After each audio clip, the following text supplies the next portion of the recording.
Ta fidélité est grande. Ta fidélité est incomparable. Nul n'est comme toi, mon Seigneur. Grande est ta fidélité.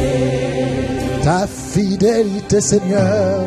Ta fidélité est grande. Ta fidélité est incomparable. Nul n'est comme toi, mon Seigneur. grande est ta fidélité. Ta fidélité, Seigneur. Ta fidélité est grande. Ta fidélité, elle est incomparable. Nul n'est comme toi. Mon Seigneur, mon Seigneur. Grande est ta fidélité.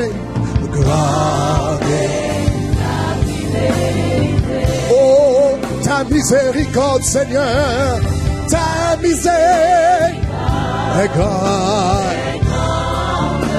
Ta miséricorde est incomparable. Il n'est comme toi. Mon Seigneur.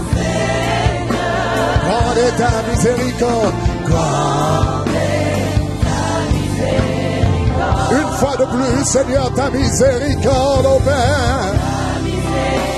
Ta miséricorde. Oh, ta miséricorde à la terre. Nul n'est comme toi.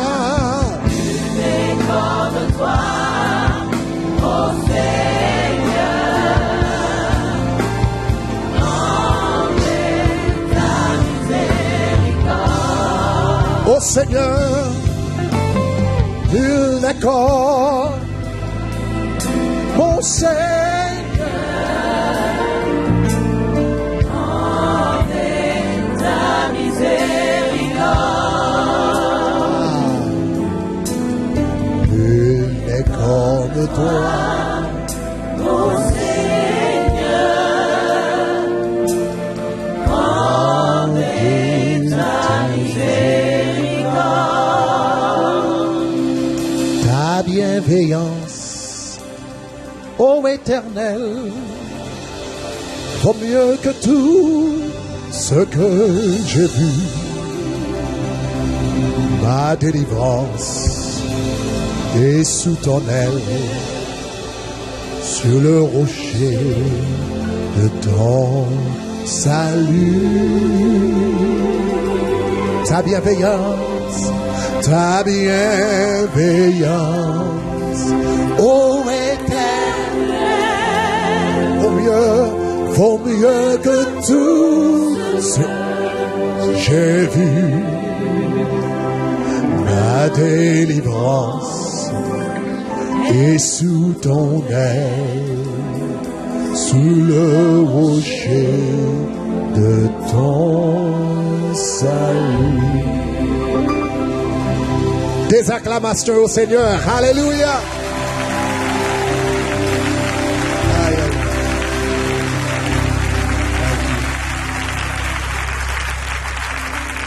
Il y a un chant qu'on a entonné ce matin. C'est l'un des anciens cantiques. Peut-être qu'on ne chante plus.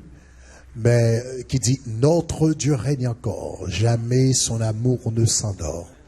Le vent se déchaîne, nos cœurs sont en peine, mais Dieu nous conduit jusqu'au bord. Notre Dieu règne encore, jamais son amour ne s'endort. Ce qu'il nous promet reste vrai pour jamais. Notre Dieu règne encore. » Nous pouvons passer par des moments difficiles, mais nous savons que notre Dieu règne encore. Notre Dieu règne encore. Il y a un verset de la Bible que j'aime beaucoup qui dit « Lors du déluge, l'Éternel était sur son trône. » Tu sais ce que ça veut dire? Lors du déluge, il y avait des confusions, du chaos sur la terre, du désordre. Mais lui, il était sur son trône, en contrôle. Lors du déluge, l'Éternel était sur son trône. Au milieu des chaos, il règne encore. Au milieu de la confusion, il règne encore. Au milieu du désordre, il règne encore. Quand tu n'as aucune idée ce qu'il faut faire dans la situation, il règne.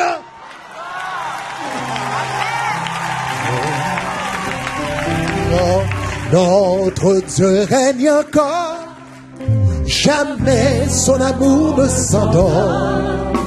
Le vent se déchaîne, nos cœurs sont en peine, mais Dieu nous conduit jusqu'au port. Notre Dieu règne encore. Jamais son amour ne s'endort. Ce qu'il nous promet reste vrai pour jamais. Ah, notre Dieu règne, notre Dieu règne. Jamais son amour ne s'endort. Le vent se déchaîne, nos cœurs sont en peine. Oh, notre Dieu règne. Jamais son amour ne s'endort. Ce qu'il nous promet reste vrai pour jamais. Notre Dieu règne. Très facile, notre Dieu règne. Jamais son amour ne s'endort. Le vent se déchaîne, nos cœurs sont dans. Mais Dieu nous conduit jusqu'au port. Notre Dieu règne. Jamais son amour ne s'endort. Ce qu'il nous promet reste vrai pour jamais. Notre Dieu règne. Notre Dieu règne. Jamais son amour ne s'endort. Ah, le vent se déchaîne, nos cœurs sont en peine, mais Dieu nous conduit jusqu'au port. Oh, notre Dieu règne. Ah, jamais son amour ne s'endort. Ce qu'il nous promet reste vrai pour jamais. Notre Dieu règne, notre Dieu règne. Aïe, aïe, aïe, jamais son amour ne s'endort. Le vent se déchaîne, nos cœurs sont en peine, mais Dieu nous conduit jusqu'au port. Notre Dieu règne encore. Ah, jamais son amour ne s'endort. Ce qu'il nous promet reste vrai pour jamais. Notre Dieu règne.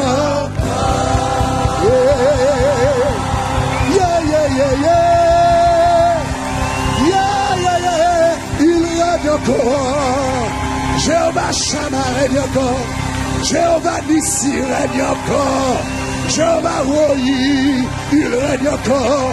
Jéhovah Tzidkenu, Jéhovah Sabaoth, Elohim, Adonai, Emmanuel, l'alpha et l'oméga, le commencement et la fin, le prince de ce monde, le prince de l'univers. Il règne encore, il règne encore, il règne encore.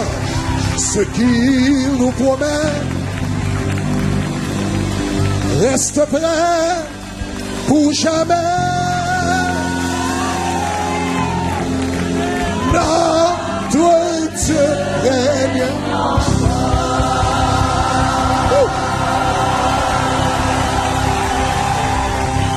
Écoute, la guérison qu'il t'a promis,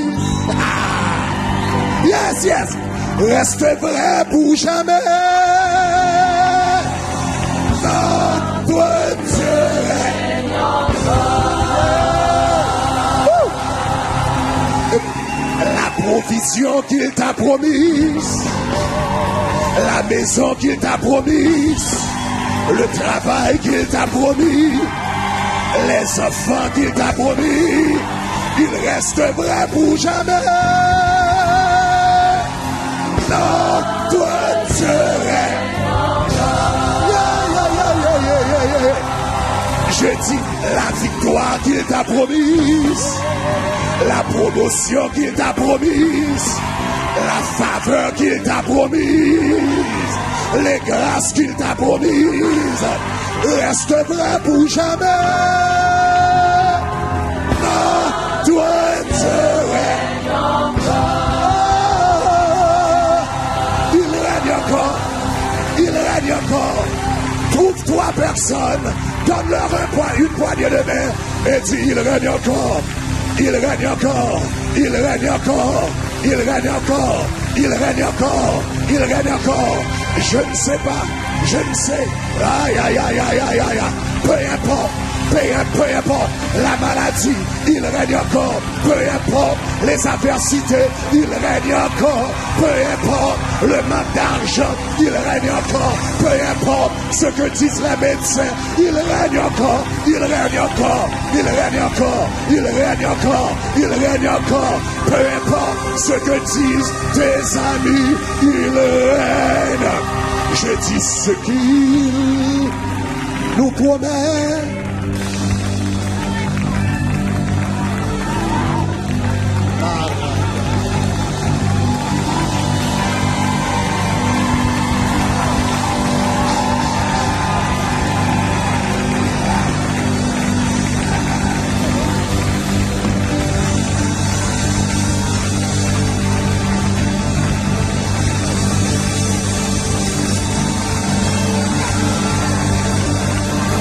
Ce que le Seigneur t'avait dit quand tu étais jeune, ce que le Seigneur t'avait dit quand tu as été à peine converti, ce que le Seigneur t'avait dit quand tu avais 14 ans, quand tu avais 15 ans, quand tu avais 16 ans, Dieu m'a envoyé pour vous dire ce matin qu'il ne l'a pas oublié, il ne les a pas, il ne les a pas oubliés, car ce qu'il nous promet reste vrai pour jamais. Notre Dieu règne encore. Il règne encore. Il règne encore. Il règne encore. Il règne dans la maladie. Il règne dans la situation. Il règne dans le manque d'argent. Il règne dans la pauvreté. Il règne quand les jours sont noirs. Il règne quand tu n'as aucune idée à qui crier, à qui aller. Ce qu'il nous promet reste vrai pour jamais.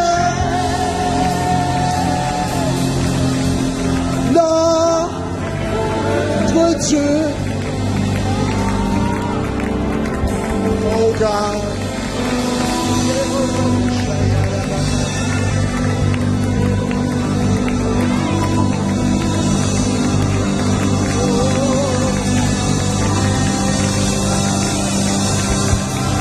Yes, yes.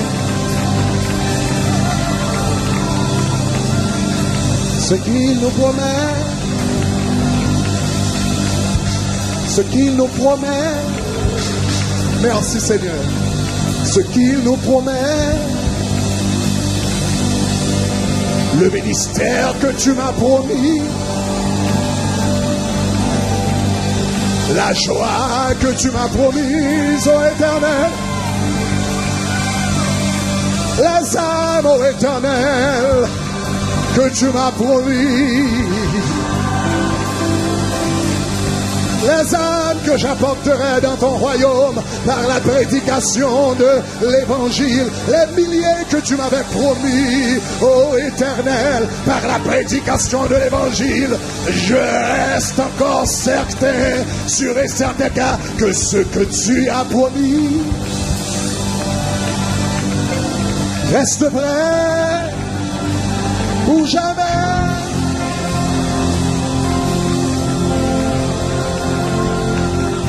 Notre Dieu règne encore.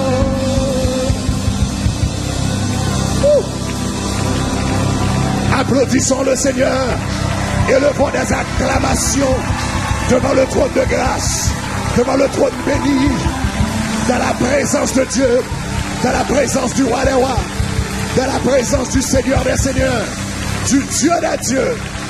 Oh yes. Ouh. Ce qu'il nous promet reste vrai pour jamais.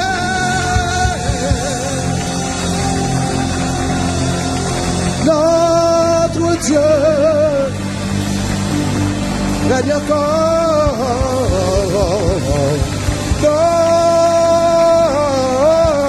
Notre Dieu, il n'a pas peur de la tempête, il règne encore. Il n'a pas peur de mes ouragans, il règne encore. Notre Dieu règne encore. Ouh. Yeah, yeah, yeah, yeah.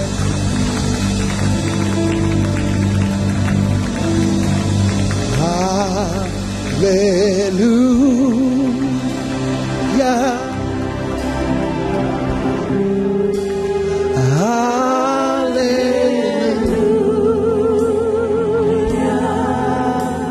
Alléluia.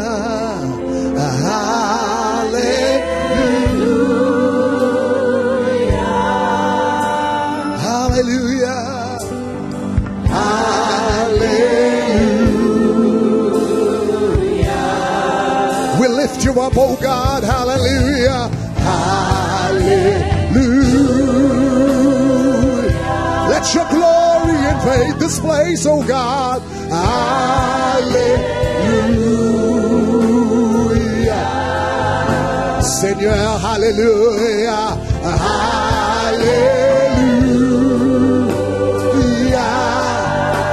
Oh, hallelujah. Que quelqu'un dise, nous t'adorons. Nous t'adorons.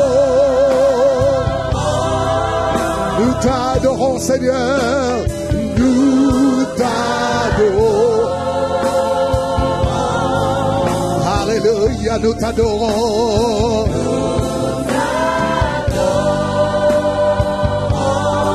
Seigneur, nous t'adorons. Nous t'adorons. Oh, nous t'adorons, Seigneur. Nous t'adorons. Nous t'adorons. En ce lieu, Seigneur. Nous t'adorons. Nous t'adorons, nous t'adorons, nous t'adorons, nous t'adorons. Seigneur Dieu, nous t'adorons, nous t'adorons. Quelqu'un dise, nous te célébrons, nous te célébrons. We lift you up, oh God, in the beauty of holiness. Nous te te célébrons, Seigneur.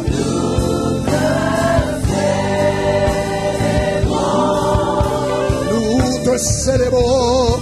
Nous te célébrons. Nous te célébrons.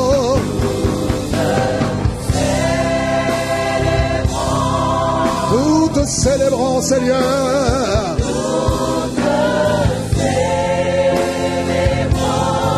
Nous te célébrons, nous te célébrons.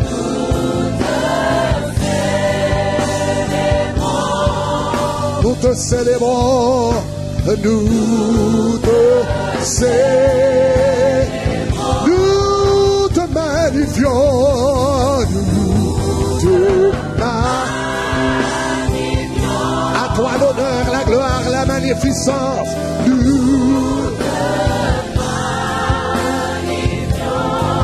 Merci Seigneur, nous te magnifions. Oh, nous te magnifions. Nous te magnifions.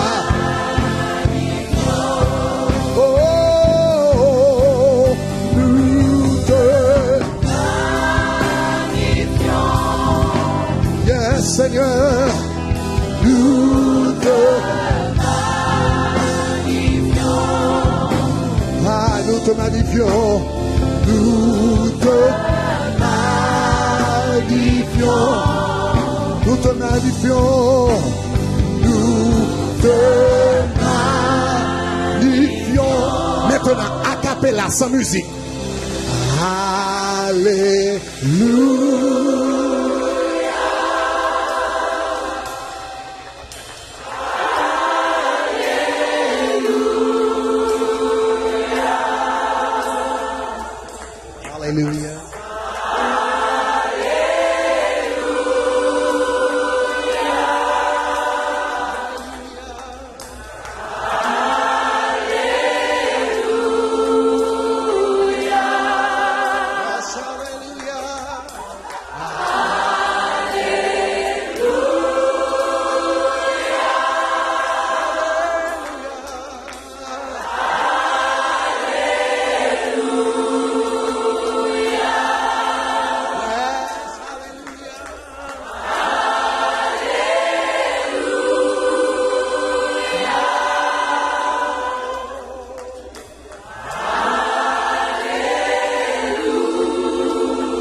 Hallelujah.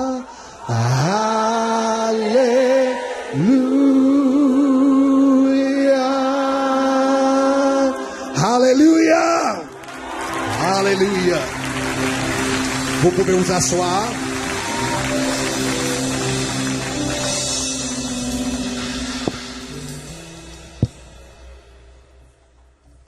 Voilà. Nous revoilà ensemble pour un autre moment béni dans la maison de Dieu, c'est ça? Dans l'enseignement et la parole de Dieu. Donc, au fait, je remercie le Seigneur de m'avoir donné le privilège d'être avec vous durant tout ce week-end, et je remercie également le pasteur et les responsables de l'Église qui m'ont confié cette tâche de prêcher la parole de Dieu durant ce week-end ici à ICC. Gloire à Dieu. Donc, au fait, comme nous avons dit, donc le thème de cette année, c'est conquérant, terrasser les géants, renverser les forteresses. Donc, nous avions dit que nous continuerons dans le même sens. Nous abonderons dans le même sens et continuer dans la même veine pour vous parler de la foi du conquérant. Donc, à partir de vendredi soir, on a commencé à enseigner sur la foi. Donc, vendredi soir, nous avions parlé, pour ceux d'entre vous qui étaient là vendredi soir, nous avions établi deux grandes différences, juste pour expliquer ce qu'on veut dire par la foi. On avait établi deux grandes différences. Premièrement, la différence entre la foi naturelle et la foi surnaturelle. La foi naturelle est basée sur les sens.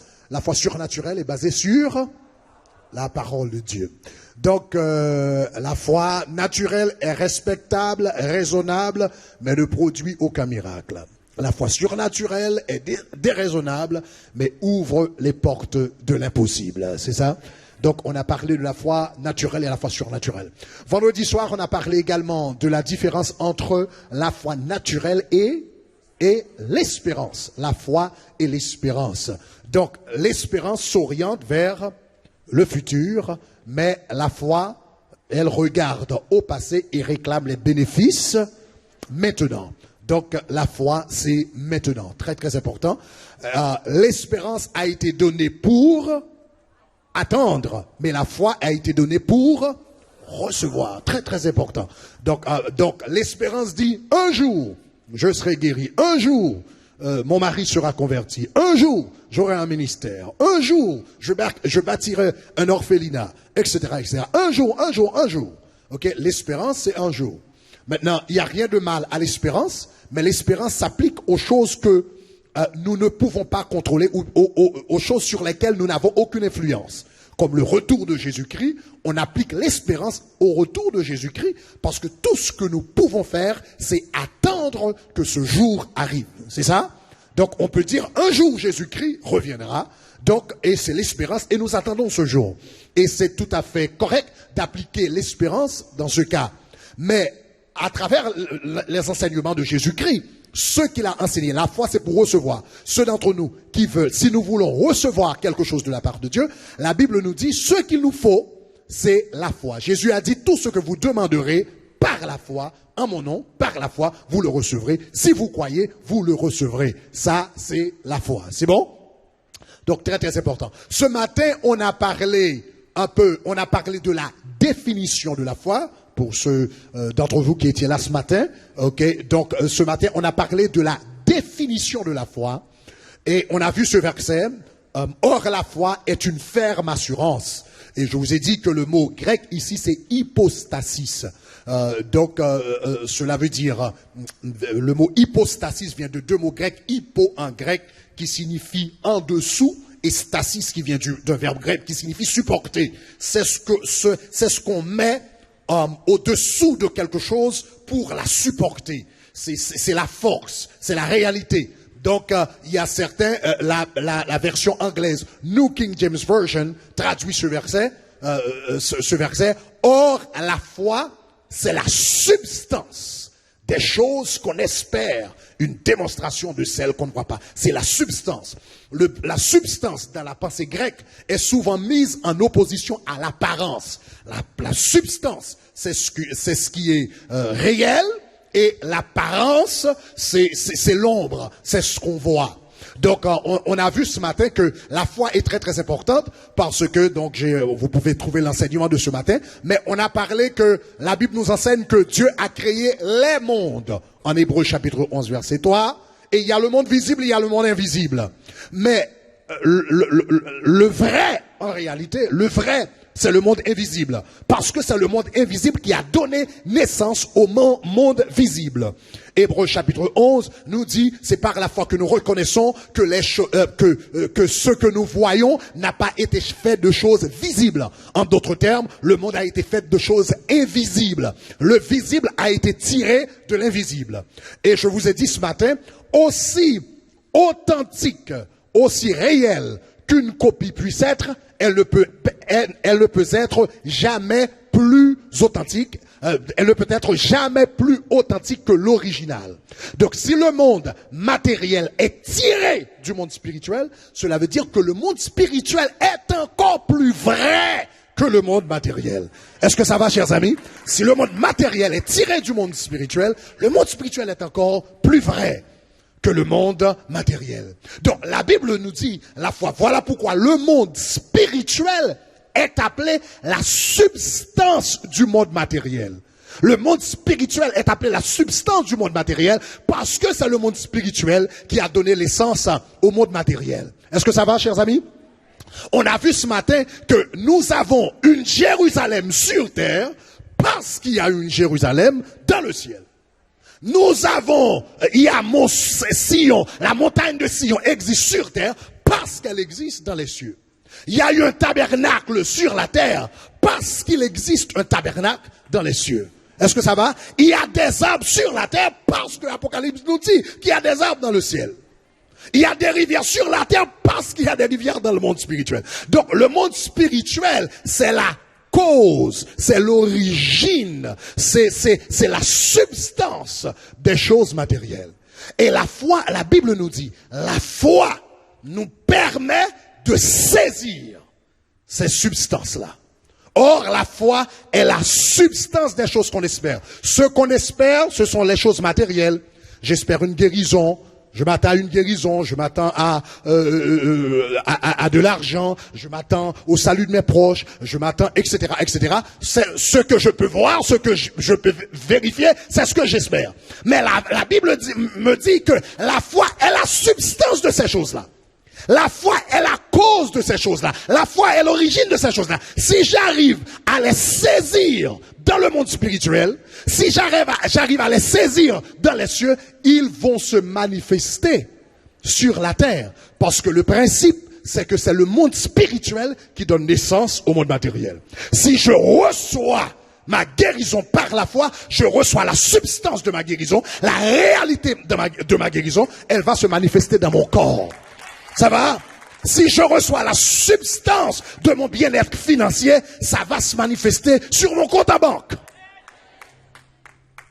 Si je reçois la substance de la conversion de mes proches, ça va se manifester dans la famille. Donc la foi ne s'occupe pas aux apparences, les choses matérielles que la Bible appelle les ombres des choses célestes. La foi va droit à la réalité. La foi saisit la substance des choses divines. C'est bon? Maintenant, cet après-midi, nous allons parler de la puissance de la foi. La puissance de la foi. Donc, lisons le texte dans Marc, chapitre 11, le verset 23.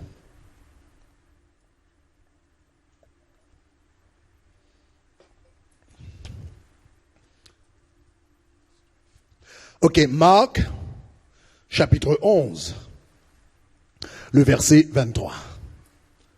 Ouais. Lisons ensemble, si vous pouvez le voir. Si quelqu'un dit à cette montagne, je vous le dis en vérité, si quelqu'un dit à cette montagne, ôte-toi de là et jette-toi dans la mer, si elle ne doute point en son cœur, mais croit ce qu'il dit arrive, il le verra s'accomplir. S'il ne doute pas en son cœur, il croit que ce qu'il dit arrive, il le verra s'accomplir. Donc, nous allons parler cet après-midi de la puissance de la foi. Et je prie que le Seigneur vous accorde l'intelligence spirituelle. Vous savez, l'apôtre Paul, dans Colossiens chapitre 1er, parle de l'intelligence spirituelle. On peut avoir l'intelligence émotionnelle, etc., etc., mais la Bible parle de l'intelligence spirituelle. Donc que le Seigneur vous accorde l'intelligence spirituelle pour que vous puissiez comprendre ce que nous allons dire cet après-midi. Gloire à Dieu. Donc l'enseignement de cet après-midi. Voilà.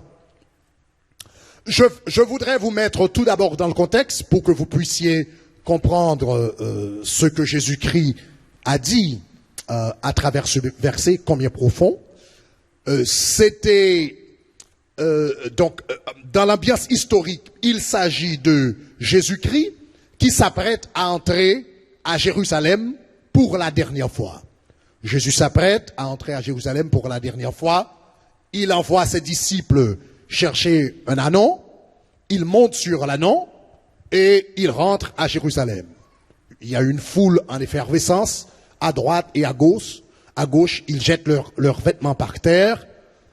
Il crie Hosanna, Hosanna, du haut des cieux, béni soit celui qui vient au nom du Seigneur. Jésus-Christ est entré à Jérusalem.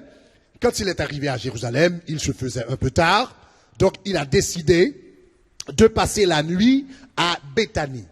Donc il a passé la nuit à Béthanie avec ses disciples, et le matin, s'étant réveillé, il se remit en chemin pour Jérusalem, mais il avait faim, il eut faim. Et sur le chemin, il a remarqué un figuier. Il s'est approché du figuier pour en prendre du fruit, mais il n'y en avait pas. Donc, il a dit que personne ne mange jamais de toi. Jésus-Christ a maudit le figuier. Les disciples ont entendu les paroles, mais ils n'en ont fait pas vraiment aucun cas. Donc, ils ont entendu les paroles et puis c'est tout.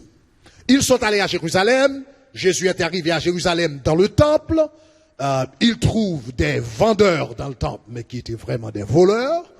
Donc, il les a chassés hors du temple et il a passé l'après-midi à enseigner, etc., à Jérusalem.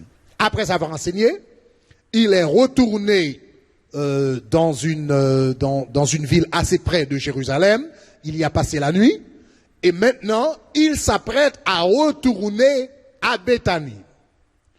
Sur le chemin du retour, les disciples ont remarqué que le figuier que Jésus-Christ avait maudit le jour d'avant avait séché jusqu'aux racines.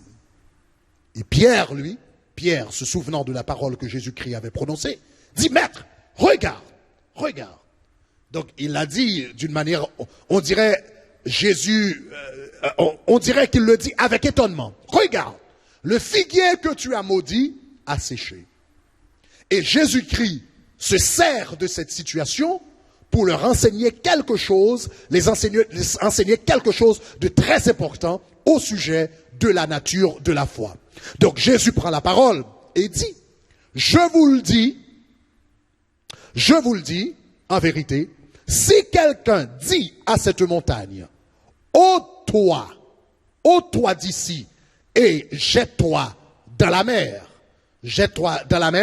et s'il ne doute point, mais croit en son cœur, ce qu'il dit, que ce qu'il dit arrive, il le verra s'accomplir. Donc Jésus commence avec quelque chose de très important. Si vous remarquez dans le verset ici, ou bien, encore mieux, dans le verset 22, quand il commence, Marc 11, tout d'abord le verset 22, Jésus commence son discours avec une phrase assez intéressante. Marc chapitre 11, verset 22, si vous pouvez le mettre, c'est très très intéressant. Il commence avec quelque chose de très très intéressant. La version Louis II dit dans Marc chapitre 11, verset 22, ayez la foi. Louis II dit, ayez la foi en Dieu. Mais je ne sais pas s'il y a quelqu'un, est-ce qu'il y a quelqu'un dans la salle, qui aurait avec lui une Bible Scofield, une version Scofield, avec note de Scofield? Est-ce qu'il y a quelqu'un? Non? Scofield, avec note de Scofield? Si vous avez une Bible avec une note de Scofield, comme moi, vous allez remarquer quelque chose. Par exemple, ma Bible avec la version Scofield, je vais vous dire ce que ça dit, comment ça se lit dans ma Bible à version Scofield. Dans la version Scofield, Marc 1, verset 22, il dit, Jésus prit la parole et leur dit, ayez la foi en Dieu. Et à côté de ce verset, dans ma Bible, il y a un petit S. Cela veut dire, c'est une note de référence pour que vous voyez consultiez un peu la marge. J'ai regardé la marge. Ici, à côté du S, il dit littéralement, L-I-T-T, littéralement, ayez la foi de Dieu. La majorité des versions disent ayez la foi en Dieu. Mais en réalité, le texte grec dit ayez la foi de Dieu. En grec, c'est le génitif qui est utilisé. Ok, ekete pestin théou. Théou, en grec, c'est le génitif qui se traduit littéralement par deux. Ayez la foi de Dieu. Jésus-Christ ne leur a pas. Il y a une très grande différence entre avoir la foi en Dieu et avoir la foi de Dieu. Le texte dit littéralement, Jésus leur a dit littéralement, ayez la foi de Dieu. On ne pensait pas que Dieu avait de la foi, mais Dieu a de la foi. Jésus leur a dit, ayez la foi de Dieu. Et Jésus-Christ va expliquer la nature de la foi de Dieu. Et nous allons regarder ce texte de très près. Donc, en Marc 22, après leur avoir dit, ayez la foi de Dieu, il explique maintenant, la foi de Dieu, c'est quoi exactement? Donc, en Marc 11, verset 23, il dit, si quelqu'un dit à cette montagne, ôte-toi de là, jette-toi dans la mer, s'il ne doute point en son cœur, mais quoi, ce qu'il dit arrive, il le verra s'accomplir. Cela veut dire, la foi, par la foi, ce verset est en train de nous dire que par la foi, on a la capacité de prononcer des paroles et les voir s'accomplir. Par la foi, on a la capacité de prononcer des paroles et les voir s'accomplir. Mais remarquez que Jésus-Christ a dit cela après avoir dit « Ayez la foi de Dieu ». Et il explique. En d'autres termes, à travers ce verset, Jésus voulait nous rappeler que au commencement du monde, il y avait quelqu'un qui avait prononcé les paroles et ces paroles s'étaient accomplies et c'était Dieu. Car Dieu, au commencement, a dit que la lumière et la lumière fut. Donc Dieu a prononcé les paroles au commencement. Et ces paroles étaient devenues réalité, étaient devenues chair, matière. Et Jésus-Christ nous dit que nous aussi nous avons cette capacité. Mais remarquez quelque chose ici parce que Jésus-Christ est en train d'établir un parallèle entre la foi du croyant et la foi de Dieu. Il leur dit, ayez la foi de Dieu.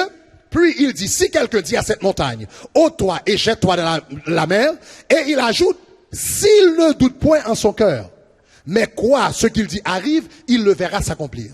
Il y a quelqu'un d'autre qui avait parlé, et ces paroles étaient devenues réalité, c'était l'Éternel au commencement de la Bible.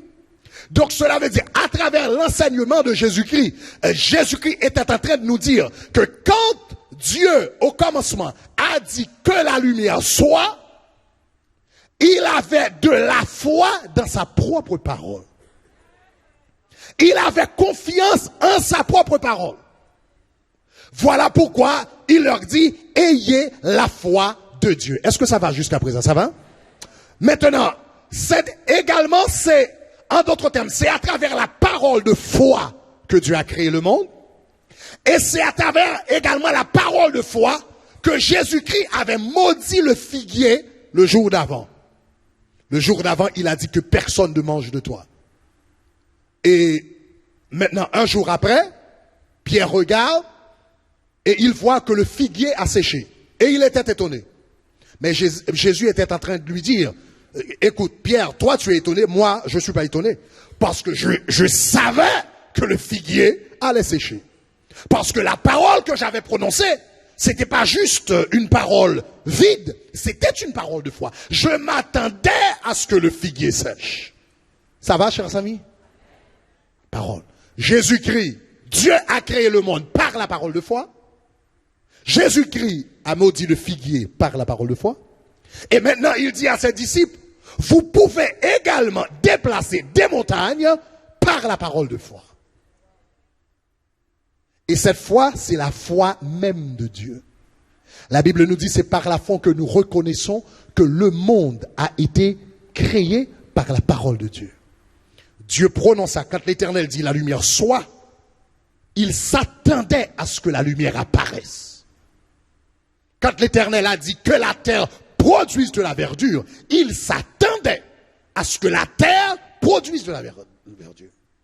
Quand l'Éternel a dit que les cieux, qu'il y ait des luminaires dans les cieux, il s'attendait à ce que les luminaires apparaissent. Donc Dieu, lui, donc voilà pourquoi Jésus a dit, ayez la foi de Dieu, car Dieu parle et s'attend à ce que quelque chose passe, que quelque chose se passe.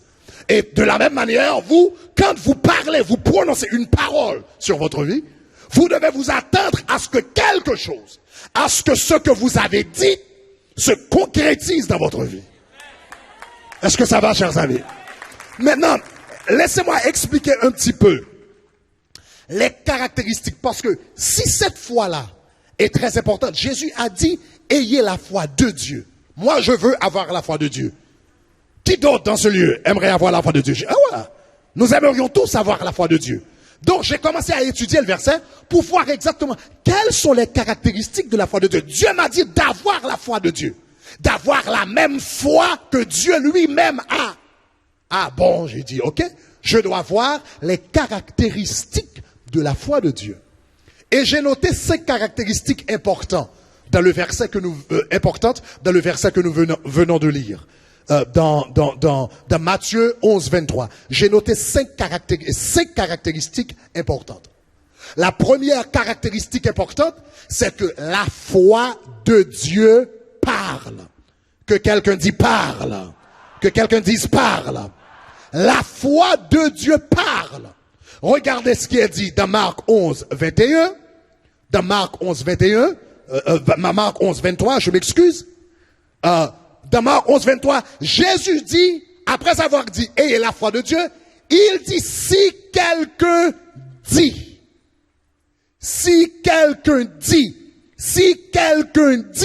à cette montagne, déplace-toi. Après avoir dit, ayez la foi de Dieu, il explique, si quelqu'un dit, la première caractéristique de la foi de Dieu, c'est qu'elle parle. La foi parle. Quand Dieu a voulu créer la lumière, il a dit que la lumière soit. Quand il a voulu créer les luminaires, il a dit que les luminaires paraissent. Quand il a voulu créer les arbres, il a dit que la terre produise de la verdure. Quand Jésus-Christ a voulu arrêter la tempête, il a dit silence, tais-toi. Quand le Seigneur a voulu ressusciter Lazare, il a dit Lazare, sors. Quand l'Éternel Jésus-Christ a voulu ressusciter l'enfant, le fils de la veuve d'Aïe, il a dit, jeune homme, lève-toi. La foi parle, est-ce que ça va? Quand Pierre voulait guérir l'homme qui était boiteux de naissance, il a dit, je n'ai ni argent ni or, mais ce que je te le donne, au nom de ce que j'ai, je te le donne, au nom de Jésus, lève-toi et marche. La femme de perte de sang, comme quand elle voulait recevoir sa guérison, elle disait en son cœur, si seulement je pouvais toucher le bord de son vêtement, je serais guéri. La foi parle. Que quelqu'un dise, la foi parle. La première caractéristique de la foi, c'est que la foi parle. Celui qui a de la foi passe toute une journée, passe la journée à parler à lui-même, à parler à son âme, à parler à ses émotions, à parler à son lendemain, à parler à son histoire. Que quelqu'un dise, la foi parle. Ah, la foi parle. La foi parle. La première caractéristique, c'est que la foi parle. Donc, si tu vois, parfois, quand je suis tout seul parfois tout seul dans ma chambre, tu m'entends parler. Si tu vois, et parfois, quand personne ne me regarde, je chuchote des paroles indistinctes. Si tu vois qu'au milieu de la nuit, je me réveille et je commence à te dire, l'Éternel est ma lumière et mon salut. De qui aurais-je crainte? L'Éternel est le soutien de ma vie. De qui aurais-je peur? Quand les méchants s'avancent contre moi pour dévorer ma chair, ce sont mes, my goodness. Si tu vois, avant de prendre les examens, je commence à dire, je suis béni de toute bénédiction spirituelle dans les lieux célestes. Et Dieu a répandu sur moi toute espèce de sagesse et d'intelligence. C'est la foi de Dieu que je suis en train de relâcher dans ma vie. Si tu me vois entrer dans la chambre de mes fils, et puis je vais dans le placard, je prends ces vêtements, je prends des pantalons et je les impose les mains. Et je commence à dire, tous mes fils seront des disciples de l'Éternel. La promesse, c'est pour moi et pour mes enfants. Je suis en train de relâcher la foi de Dieu dans ma vie. Si tu vois, quand je cuisine pour mon mari qui n'est pas converti, et je commence à dire avec l'apôtre Paul, or le mari non croyant est sanctifié par... Je suis en train de relâcher. Que quelqu'un dise, la foi parle. Dis à ton voisin, parle mon frère, parle. Parle.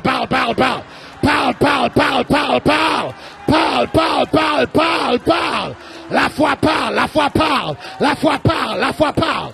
Tu parles à ton lendemain, tu parles à tes émotions, tu parles à ta vie, tu parles à ton âme, tu parles à ton histoire, tu parles à tes circonstances, tu parles aux ossements desséchés, tu prophétises des paroles de grâce, tu prophétises. La foi de Dieu parle.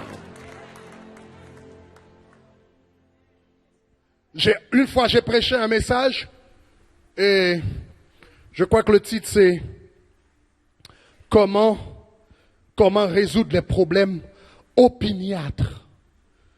Il y a des problèmes. Il y a des problèmes qui sont opiniâtres. Des problèmes qui sont là et puis qui ne veulent pas partir. Et je me rappelle que la première chose que j'ai dit, parfois il y a certains problèmes dans notre vie qui ne sont pas résolus parce que nous ne leur parlons pas. Nous devons parler aux circonstances. Parfois nous prions au sujet de nos problèmes, mais nous ne parlons pas aux problèmes. Nous prions au sujet de la maladie, mais nous ne parlons pas à la maladie. Nous prions au sujet du manque d'argent, mais nous ne parlons pas au manque d'argent. Or, la prière, qu'est-ce qu'il fait? Quand nous prions, qu'est-ce que la prière fait? Quand nous prions, Dieu nous remplit de puissance pour pouvoir parler aux circonstances. Jésus a dit, si tu dis à la montagne déplace, ce n'est pas Dieu qui va dire à la montagne déplace-toi. Tu pries, Dieu te donne de l'onction, de l'autorité, il te remplit de puissance pour que tu puisses parler à la montagne. Lui, il te donne l'onction, toi tu parles. Lui, il te donne l'autorité, toi tu parles. Lui, il te donne la puissance, toi tu parles. Est-ce que ça va, chers amis? Donc parfois, nos problèmes ne sont pas résolus parce que nous attendons à ce que Dieu parle à nos problèmes. Mais Dieu ne va pas parler aux circonstances pour nous. Dieu va nous remplir de puissance, d'autorité, pour que nous parlions à ces circonstances au nom de Jésus de Nazareth. Est-ce que ça va, chers amis? Donc la première chose, c'est que la foi de Dieu parle. Le croyant, celui qui a la foi de Dieu, il se parle à lui-même. Il parle. Tu te parles à toi-même, tu parles à ton âme, tu parles à tes émotions, tu parles à tes circonstances. Tu passes la journée à parler, à commander. Car il y a deux aspects dans la vie chrétienne. La Bible nous dit, il a fait de nous un royaume des sacrificateurs, mais réellement, le texte grec dit, il a fait de nous des rois sacrificateurs. Il a fait de nous des rois prêtres. Il y a deux dimensions dans notre ministère en tant que chrétien. Nous sommes des rois et des prêtres en même temps. Nous sommes des rois et des sacrificateurs en Jésus-Christ. Le sacrificateur rentre dans la présence de Dieu et demande, il intercède. Le sacrificateur demande, le roi commande. Ça va? Il a fait de nous des rois sacrificateurs, le sacrificateur demande. Donc je rentre dans la présence de Dieu et je dis, Seigneur, je te demande au nom de Jésus de Nazareth d'agir dans la vie de ma fille, mon fils, mon mari, etc. C'est le sacrificateur qui demande. Après avoir demandé, Dieu me remplit d'autorité, d'onction, et maintenant je sors de ma pièce, de ma cellule de prière, et je commence à commander comme un roi. Le sacrificateur demande, mais le roi commande. Il a fait de nous des rois prêtres, nous dit l'apôtre Jean en Apocalypse 1er. Des rois et des sacrificateurs. Nous parlons. Premièrement, la foi. La foi de Dieu parle. Deuxièmement, la foi de Dieu, non seulement la foi de Dieu parle, mais deuxièmement, la foi de Dieu parle de manière spécifique. La foi de Dieu parle de manière spécifique. Regardez ce que dit le texte.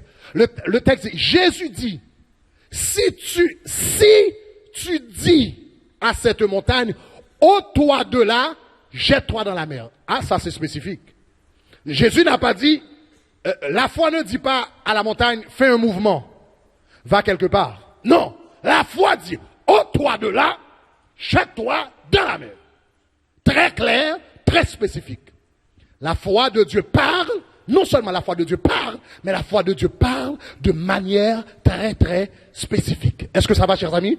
La foi de Dieu parle de manière spécifique. Quand Dieu a voulu la lumière, il n'a pas dit que quelque chose apparaisse. Il a dit que la lumière soit. Il a parlé de manière spécifique. Quand il a voulu des arbres, il n'a pas dit que la terre produise quelque chose. Non, il a dit que la terre produise de la verdure, de l'herbe portant de la semence. Spécifique. La foi de Dieu parle, et la foi de Dieu parle de manière spécifique. C'est cette foi-là que Jésus-Christ a voulu susciter en Bartimée. Quand Bartimée a entendu que Jésus-Christ passait par Jéricho, et il commence à crier, Jésus, Jésus, Jésus, fils de David, aie pitié de moi. Fils de David, aie pitié de moi. Mais ça, c'est une prière générale. Il a demandé aux disciples de l'appeler. On l'a appelé et il a dit à Bartimée, Bartimée, que veux-tu? Je t'ai entendu. Jésus, fils de David, aie pitié de moi. Bartimée, que veux-tu? Que veux-tu? Tu as dit Jésus, fils de David, aie pitié. Ça c'est général. Que veux-tu? Bartimée, que veux-tu? Aie pitié de moi, ça peut vouloir dire n'importe quoi. Aie pitié de moi, Bartimée, tu ne travailles pas, ça peut vouloir dire que tu veux de l'argent. Est-ce que tu veux de l'argent, Bartimée? Bartimée, fils de David, aie pitié de moi. Tu es aveugle, tu es au bord de la rue, les filles ne te regardent pas, peut-être tu veux une copine. Est-ce que tu veux une copine, Bartimée? Que veux-tu? Ok. Ça fait longtemps que tu portes ces vêtements sont sales. Est-ce que tu veux une paire de jeans de Calvin Klein? Bartimée, que veux-tu? Non, Bartimée dit que je recouvre la vie. Ça, c'est la foi de Dieu, c'est la foi. Et Jésus dit qu'il soit fait selon ta foi. La foi qui reçoit, c'est une foi qui parle, et qui parle de manière spécifique. Si tu as des dettes pour 50 560 €, ne va pas dans la présence de Dieu et dis, Seigneur, souviens-toi de moi. Qu'est-ce que ça veut dire? Tu as des dettes pour 54 600, etc. Et tu dis, oh Seigneur, souviens-toi de moi. Qu'est-ce que ça veut dire? Non, ça c'est pas la foi. La foi parle et dit, au nom de Jésus, je reçois mes 54 760 € au nom de Jésus de Nazareth. Ça c'est la foi. La foi parle, la foi de Dieu parle, et la foi de Dieu parle de manière spécifique. Est-ce que ça va? C'est la deuxième caractéristique. La troisième caractéristique de la foi de Dieu, il dit, si quelqu'un dit à cette montagne, ôte-toi de là et jette-toi dans la mer, s'il ne doute point. Troisième caractéristique de la foi de Dieu, c'est que la foi de Dieu croit. Comme je vous ai dit tout à l'heure, la foi de Dieu croit. En d'autres termes, ça veut dire quoi? Quand la foi de Dieu parle de manière spécifique et la foi de Dieu croit ce qu'elle dit. On peut parler et ne pas croire ce qu'on dit. La foi de Dieu croit. Quand j'ai dit Seigneur, je te remercie pour les 57 000, etc. € que tu m'as donné, et je le crois. Seigneur, je te remercie parce que tu m'as guéri, et je le crois. Seigneur, je te remercie pour le salut de mes proches, et je le crois. Seigneur, je te remercie parce que je suis délivré de la dépression, je le crois. Quand tu crois quelque chose, tu t'attends à ce que tu dises arrive. Ou encore mieux, se manifeste. Se manifeste. Parce que tu l'as déjà saisi. Tu as déjà saisi la substance de ce miracle, de cette délivrance, par la foi. Donc tu t'attends à ce que tu as dit se manifeste. La foi quoi? Tu t'attends. Quand Dieu a dit que la lumière soit, il s'attendait à ce que la lumière apparaisse. Quand Jésus a dit silence, tais-toi au vent, il s'attendait à ce que le calme se rétablisse. Quand Pierre a dit lève-toi au nom de Jésus, lève-toi et marche, il s'attendait à ce que l'homme marche. Première caractéristique de la foi de Dieu. La foi de Dieu quoi? La foi de Dieu parle. Deuxièmement, la foi de Dieu parle de manière spécifique. Troisièmement, la foi de Dieu quoi? Et remarquez ce qui est dit également dans le texte. Il dit non seulement il croit, mais il dit s'il ne doute point en son cœur, mais quoi? La foi de Dieu parle. La foi de Dieu parle de manière spécifique. La foi de Dieu croit. La foi de Dieu croit au fond du cœur. La foi de Dieu croit au fond du cœur. Chers amis, dans la Bible, le cœur, c'est l'organe de la foi. Le cœur, on croit avec le cœur. On ne croit pas avec la pensée ou la tête, on croit avec le cœur. Romains chapitre 10, verset 9, Romains chapitre 10, verset 9, nous dit, si tu confesses de ta bouche le Seigneur Jésus, si tu crois dans ton cœur que Dieu l'a ressuscité d'entre les morts, tu seras sauvé. Si tu crois dans ton cœur. le siège de la foi de Dieu, l'organe de la foi de Dieu, c'est le cœur. Maintenant, Pasteur Greg, qu'est-ce que ça veut dire exactement croire dans le cœur? Très bonne question, très bonne question. Qu'est-ce que ça veut dire croire dans le cœur? Ça me prendrait un peu de temps pour expliquer, parce que le mot cœur dans la Bible comporte a un champ sémantique assez large, plusieurs aspects, plusieurs significations. Ça nous prendrait peut-être une semaine pour en parler en détail. Mais je vais vous dire en grosso modo, qu'est-ce que ça veut dire le cœur dans la Bible. Avant même de vous expliquer, de vous dire ce que je vais vous expliquer, je vais vous expliquer, prenons des exemples, par exemple, des exemples de la vie de chaque jour. Souvent, nous utilisons le cœur pour parler de ce qui est, de ce qui est important, ou encore du plus important, de ce qui est de plus important. Par exemple, quand nous parlons du cœur, par exemple, nous utilisons le mot cœur au sens d'importance. Nous sommes arrivés au cœur du sujet. Nous sommes arrivés au cœur du sujet. Au cœur du sujet veut dire quoi? Nous sommes arrivés à la partie la plus importante dans le sujet. Est-ce que ça va? Nous utilisons le mot cœur également pour exprimer la partie la plus profonde. La pierre est tombée au cœur de la mer. Les astronautes ou bien les scientifiques ont étudié le cœur de la terre.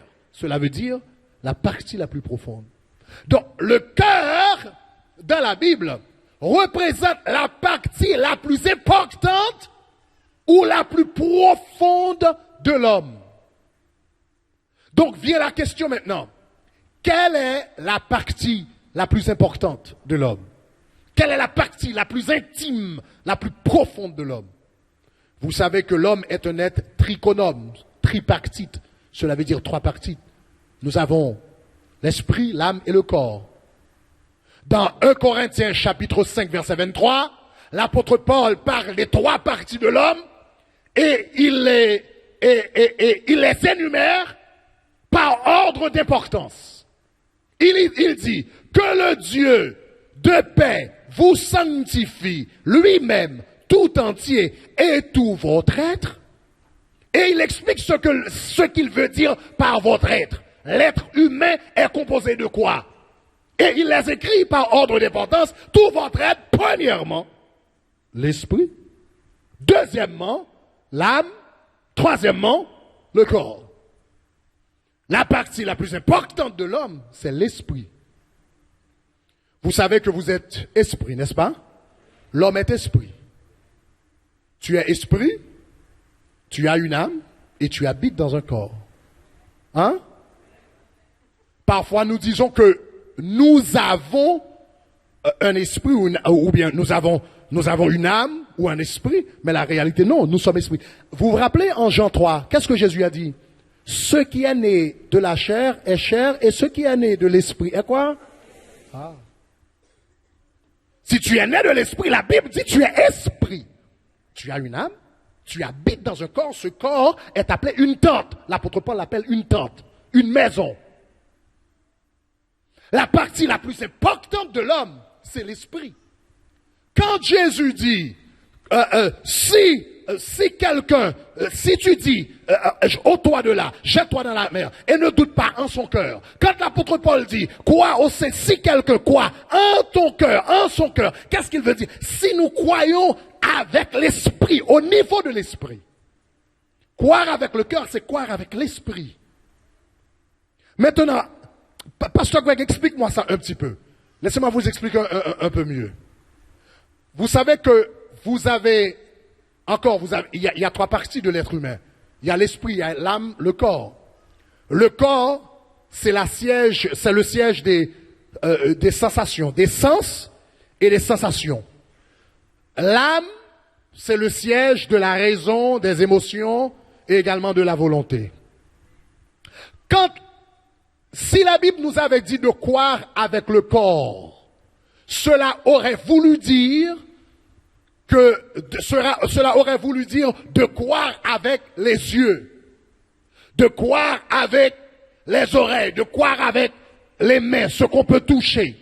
De quoi? Si la Bible avait dit croire avec le corps, aurait voulu dire croire avec les sens.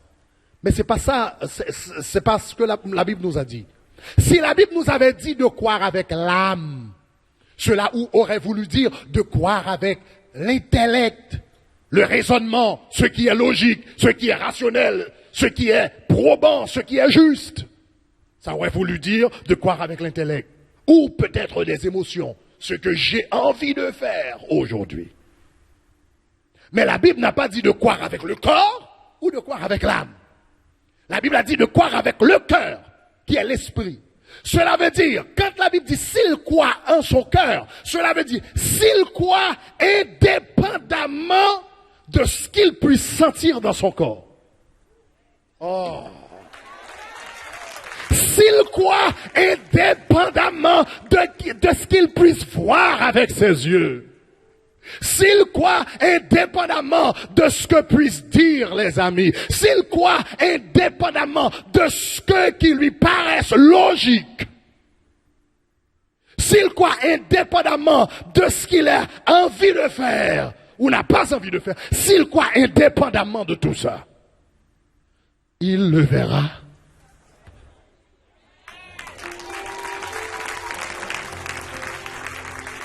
Quand tu crois avec le cœur, tu crois indépendamment des circonstances, indépendamment de ce que disent les gens, indépendamment des symptômes physiques. Parfois, donc parfois ça peut paraître bête, fou, de confesser qu'on est guéri quand nous avons les symptômes de la maladie partout dans le corps. Ça peut paraître fou. Et pourtant, la foi, avec le cœur, croit, saisit la substance de la guérison, indépendamment de ce que puisse dire le corps. Et celui qui a la foi, quoi? Si je peux saisir cette guérison, indépendamment des signes, des symptômes, etc., si je le saisis par la foi, dans le monde céleste, dans le monde spirituel, elle va se manifester tôt ou tard dans ce corps physique. Vous avez peut-être entendu le témoignage d'un grand apôtre de la foi du XXe siècle, Kenneth Hagin. Kenneth Hagin, c'était son nom. Quand il est né, Kenneth Hagin, au fait, il est né avec une déformation cardiaque, et également une maladie du sang. Ok, une maladie au niveau du sang. Ok, donc, et à cause de cette maladie-là, généralement, les personnes qui sont atteintes de cette maladie ne vivent jamais au-delà de 17 ans. Donc, il est né avec cette déformation cardiaque et la maladie sanguine, et il a été voir les meilleurs médecins, parce qu'à l'âge de 16 ans maintenant, il commence à avoir des complications, etc. Et il était paralysé. Pendant 18 mois, il était paralysé. Donc, à peu près à l'âge de 15 ans et demi, il ne pouvait plus marcher, il avait perdu ses mouvements, etc. Il était obligé de rester couché sur un lit chez lui. Il a été voir les meilleurs médecins. Ses parents avaient des entreprises, etc. On lui a donné les meilleurs médecins. Mais ils ont dit, impossible. C'est une maladie incurable. Quand il a vu les meilleurs médecins autour de chez lui, dans sa ville, dans son état, etc., il y avait un grand hôpital quelque part aux États-Unis, appelé Mayo Clinic, et ses parents ont dit, eh bien, on va l'emmener à Mayo Clinic. Donc, je me souviens plus où c'était. Mais en tout cas, là, à Mayo Clinic, on avait les meilleurs médecins aux États-Unis. Et ses parents ont écrit aux médecins de Mayo Clinic, là où ils étaient, et ils ont répondu que Kenneth Hagin est-ce que Kenneth Hagin a vu docteur un tel? Et le père a répondu oui. Donc, ils lui ont dit, s'il a vu docteur un tel, c'est pas la peine de venir ici, parce que docteur un tel, lui, il vient faire des cours pour nous. Donc s'il a dit c'est une maladie incurable, qu'il n'y a pas d'espoir, il n'y a pas d'espoir, c'est pas la peine de dépenser votre argent. Donc lui, maintenant il avait à peu près 16 ans, et il mourait. Et sur le lit de mort, il a reçu le Seigneur Jésus-Christ comme son sauveur personnel. Il a accepté Jésus-Christ. Il s'est converti. Et quand le pasteur est venu prier avec lui, il a dit au pasteur, Pasteur, j'ai une question pour toi. Est-ce que Dieu peut me guérir? Le pasteur a répondu, oui, certainement oui. Mais il ne fait plus ça. Il peut guérir, mais il ne guérit plus. Il guérissait autant des apôtres, de l'apôtre Pierre, de l'apôtre Paul. Mais bon, mon bonhomme, tu es 2000 ans en retard.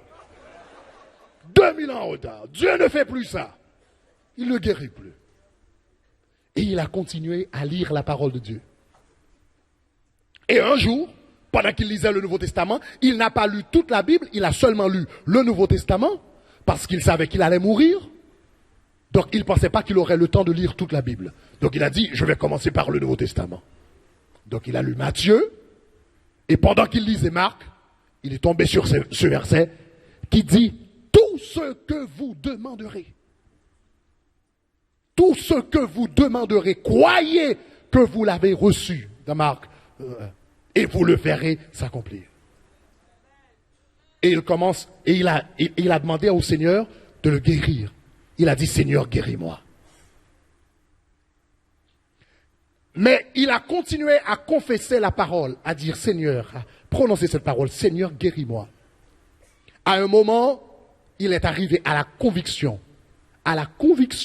que le Seigneur l'a guéri, mais il n'avait vu aucun symptôme physique pour confirmer cette guérison. Seulement, il avait cette certitude dans son cœur, dans son esprit. Puisque le Seigneur a dit, tout ce que vous demanderez par la foi, croyez que vous l'avez reçu et vous le verrez s'accomplir. J'ai demandé au Seigneur de me guérir. Je lui ai demandé ça par la foi, je crois. Donc il va s'accomplir. Et il raconte son histoire qu'une fois, la dernière soirée, au fait, avant que la délivrance, la guérison se manifeste dans sa vie, il a dit qu'il est mort 3 fois. Il était faible, il était sur le lit, et c'était la soirée qu'il devait mourir. Il a dit qu'il a vu son âme laisser le corps et arriver au niveau du plafond. Mais il commençait à dire, Seigneur, tu as dit dans ta parole tout ce que vous demanderez. Donc j'ai demandé de la guérison, tout ce que vous... Et l'âme est retournée dans le corps. Il s'est endormi et il a vu l'âme s'élever une autre fois.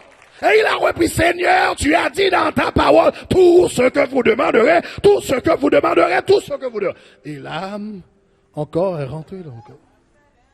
Il s'est endormi une 3e fois. L'âme s'apprête à sortir. Il dit, Seigneur, tu as dit dans ta parole tout ce que vous demanderez. Il a dormi. Il s'est endormi. Le lendemain matin, quand il est réveillé, il a entendu une voix qui lui a dit, mon fils, tu es guéri.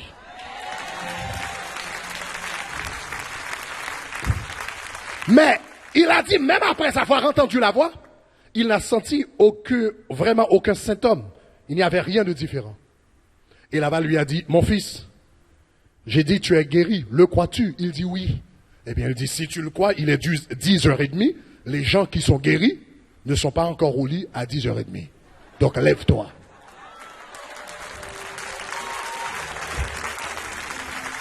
Il dit, puisqu'il ne pouvait pas marcher, mais il a entendu tout ça, il n'avait aucune manifestation. Donc, il dit qu'il a fait un énorme effort pour pouvoir se tourner puisqu'il était handicapé. Il ne pouvait pas marcher, il était sur son lit pendant 1 an et demi. Il a fait un effort et il s'est laissé tomber du lit. Du moment qu'il s'est laissé tomber, il a dit c'est comme c'est comme un dosage d'électricité qui a traversé son corps immédiatement. Et cette cheville devint ferme. Il pouvait se tenir sur son pied. Et il commençait à marcher. Cette parole était devenue une réalité parce qu'il avait cru. Il avait cru non avec ses sens, non avec ses yeux, non avec son corps, non avec son intellect, non avec ce qu'il pouvait sentir. Il a cru avec son esprit, il a cru au cœur, il a cru au-dedans de lui-même.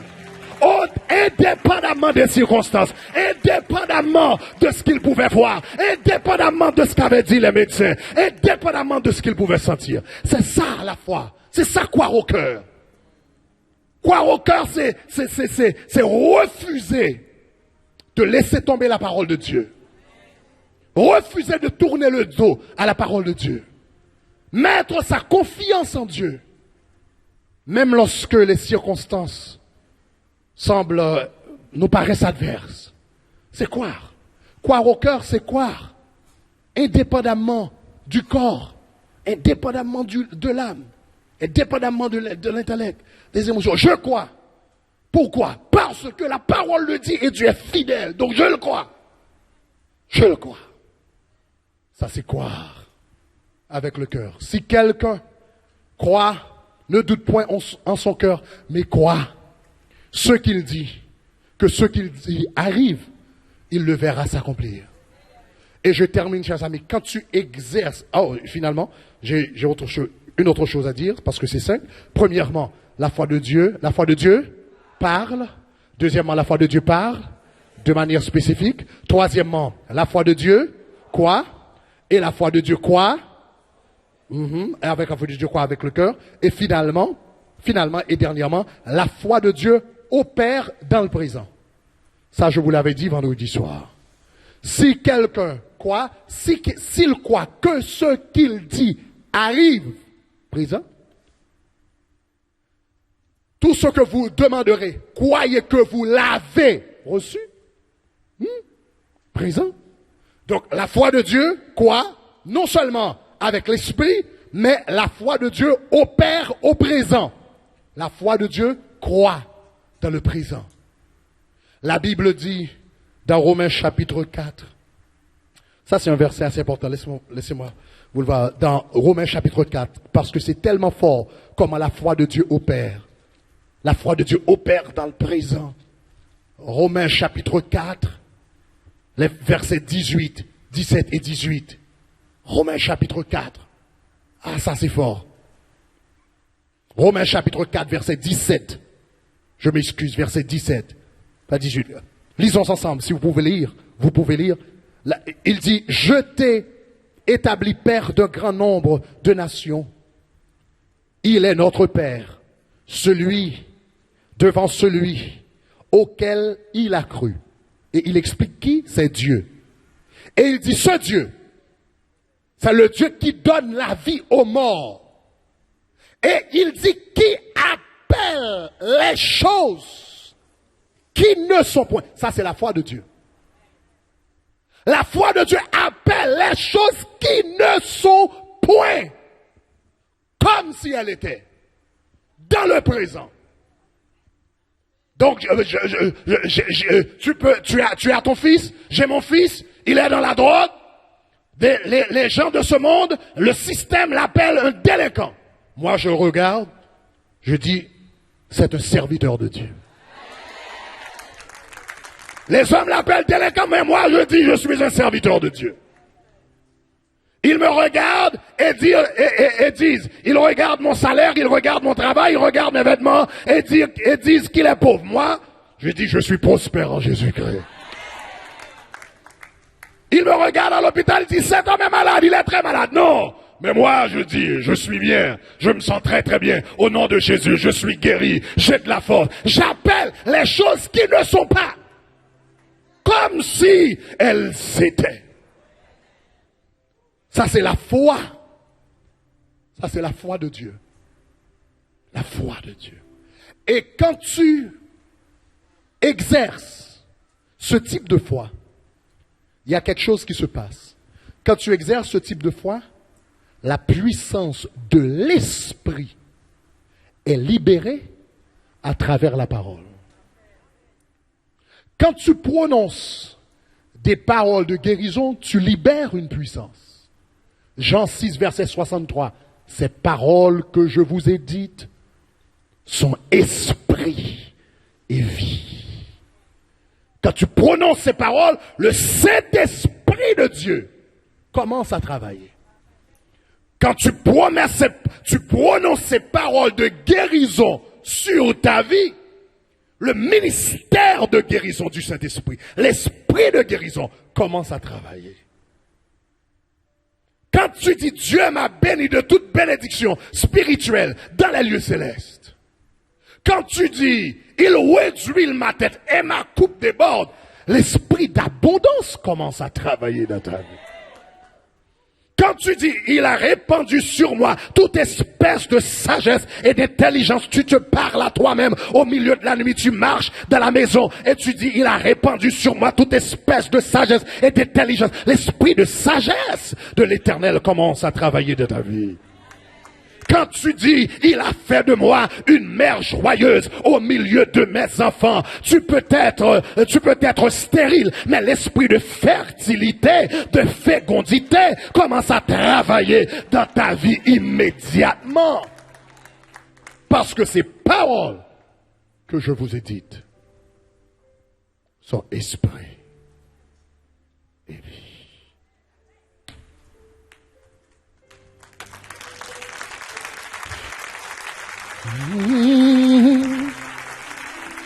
You're the miracle so great.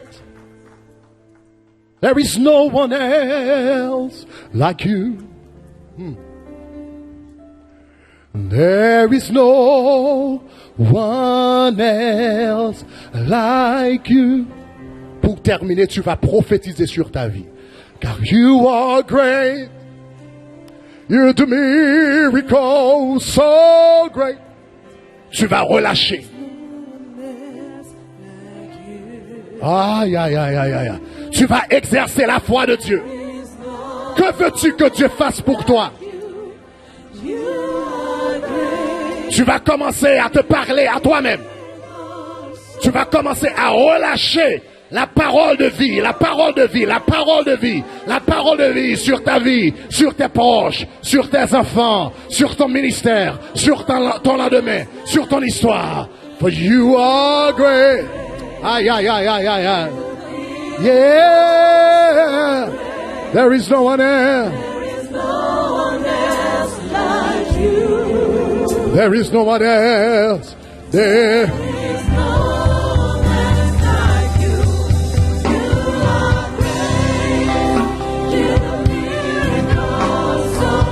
My goodness, there is no one else. Hey! There is no one else like you. Please. En français. Tu es grand. Oh, il est comparable à toi. Car tu es grand, tu fais des grands miracles. Ah, tu es comparable à toi. Ah, tu es comparable comme toi. Car tu es grand, tu fais de si grands miracles. Nul n'est comparable, nul n'est comparable à toi. Nul n'est comparable à toi, car tu es grand, car tu es grand. Tu fais de si grands miracles. Parle, parle, parle. Parle à ta vie, parle à ta destinée, parle à ta destinée, parle à ta destinée, parle à ton corps. Parle à ton corps. Parle à ton corps maintenant. Parle à tes poumons. Maintenant, au nom de Jésus. Parle à tes poumons. Parle Parle à tes reins. Au nom de Jésus. Au nom de Jésus. Au nom de Jésus. Parle à tes seins. Parle à tes yeux. Parle à tes yeux. Yeah. La foi de Dieu. La foi de Dieu. La foi de Dieu. Parle de manière spécifique. Alléluia. Car tu. Oh.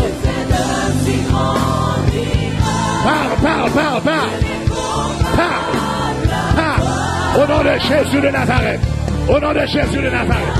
Au nom de Jésus de Nazareth. Au nom de Jésus. Au nom de Jésus. Déclare. Déclare ton succès. Déclare ta réussite. Déclare ta victoire. Déclare-toi ta guérison. Déclare ta liberté.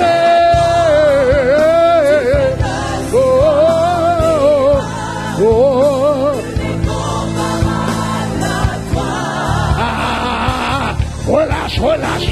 La foi de Dieu. La foi de Dieu. Car tu es grand. Ça c'est la foi du conquérant. Ça c'est la foi du conquérant.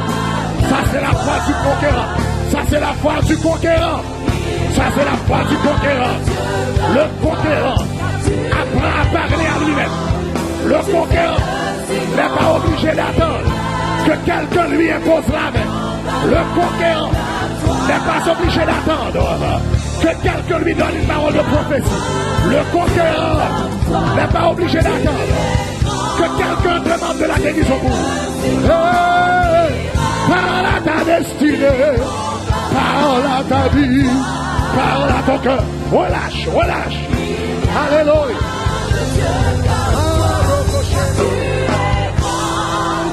Tu fais de si grands miracles, tu n'es comparable à toi. Il y a point de Dieu comme tu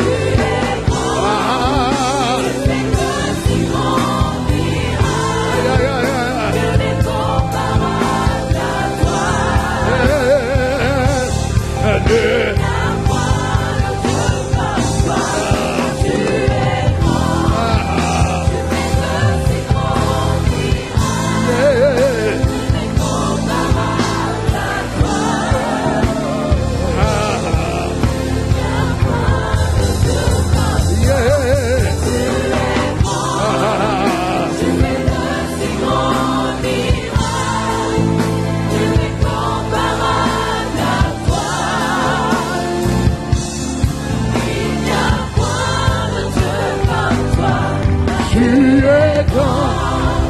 Tu fais de si grands miracles, tu n'es comparable à toi.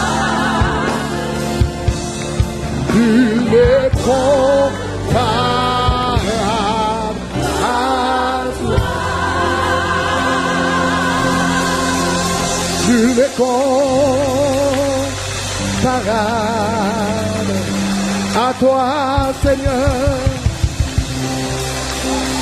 Nul n'est comparable.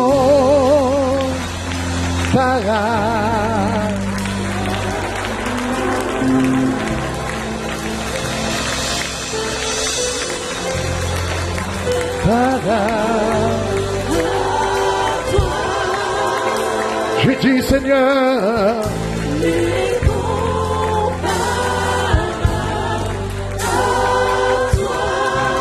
les grands de ce monde, Seigneur,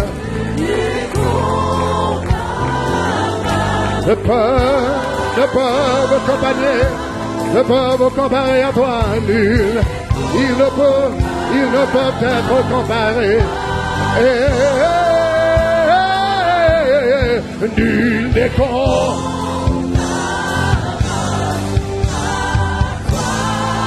Seigneur, président Barack Obama, Seigneur, ne peut être comparé à toi. Oh,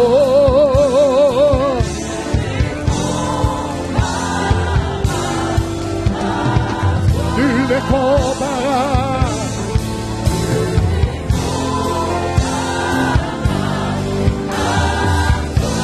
Oh,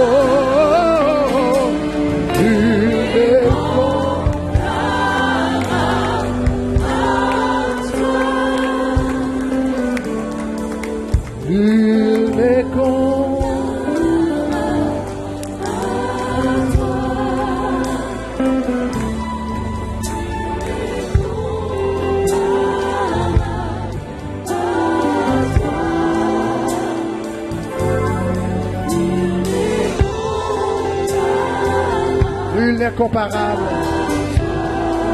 Nul n'est comparable à toi, Seigneur.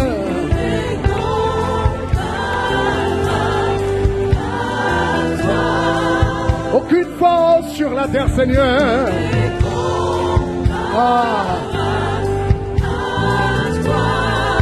Aucune majesté sur la terre.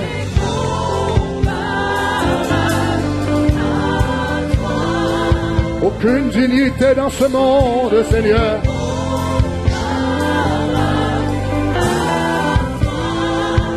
Aucune dignité, Seigneur.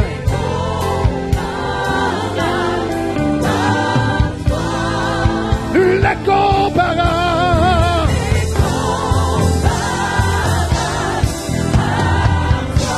J'ai cherché dans l'Orient à l'Occident.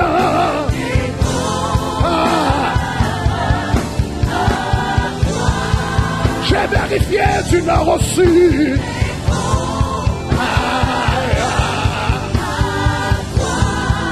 Je suis monté bien haut.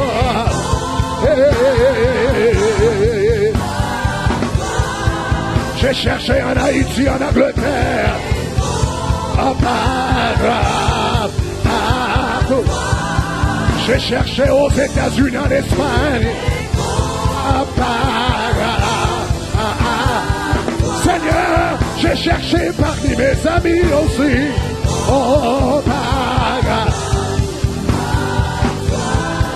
Nul n'est comparable.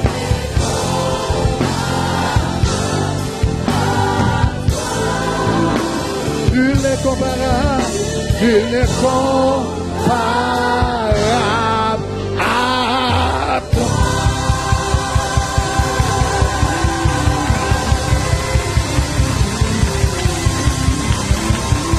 Non, non, non, ne failliront jamais. Les promesses de Dieu ne failliront jamais. Non, non, non, ne failliront jamais. Les promesses de Dieu ne failliront jamais. Non, non, non. Non, non, non, ne failliront jamais. Les promesses de Dieu. Les promesses de Dieu ne failliront jamais. Non, non, non, non. Non, non, non, ne failliront jamais. Les promesses. Les promesses de Dieu ne failliront jamais. Non, non, non, non, non. Ceux qui ont la foi de Dieu. Les promesses. Non, non, non, non, non, non. Les conquérants qui ont de la foi confessent ces paroles.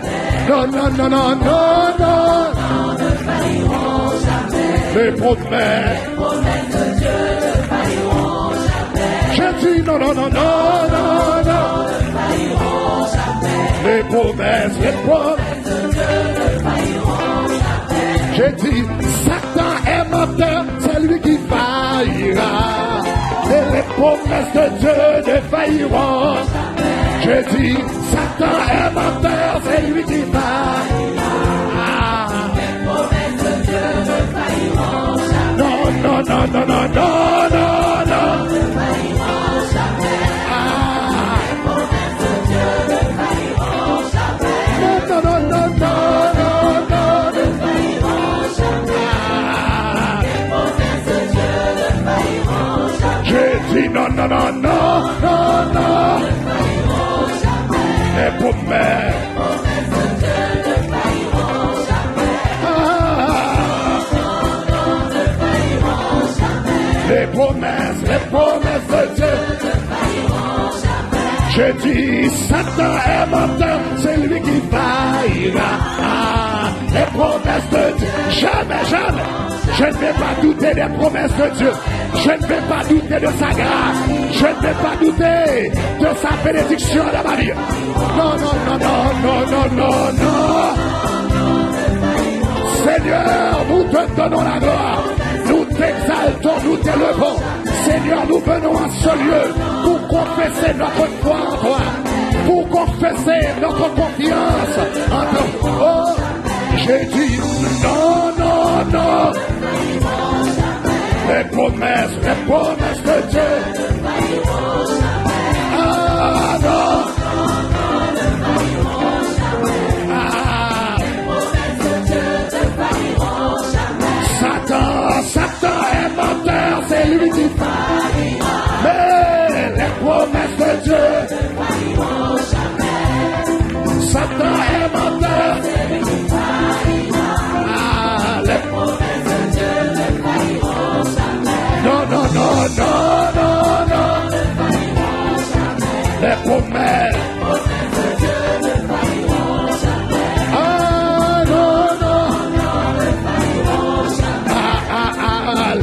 promesses de Dieu ne failliront. J'ai dit non, non, non, non, non, non, non. Les faveurs de Dieu, les faveurs de Dieu ne failliront jamais. Non, non, non, non, non, non, non. Les faveurs de Dieu. Ah, si Dieu, oh non, ne failliront. Les faveurs. de Dieu ne failliront jamais. Non, non, non, ne failliront jamais. Les faveurs de Dieu ne failliront jamais. Ce problème est menteur, c'est lui qui faillira. Les problèmes de Dieu ne failliront. J'ai dit ce problème est menteur, c'est lui qui faillira.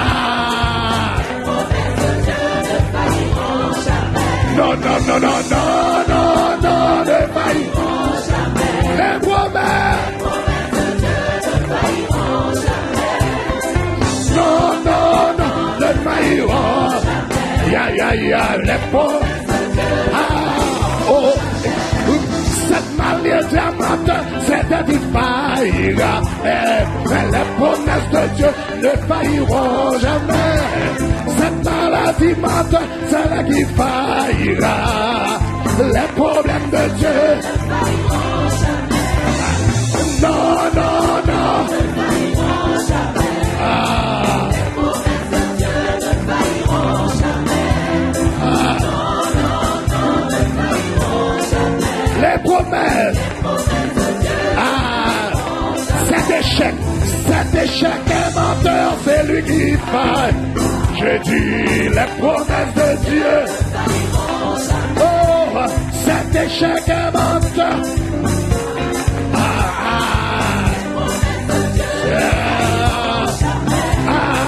Non, non.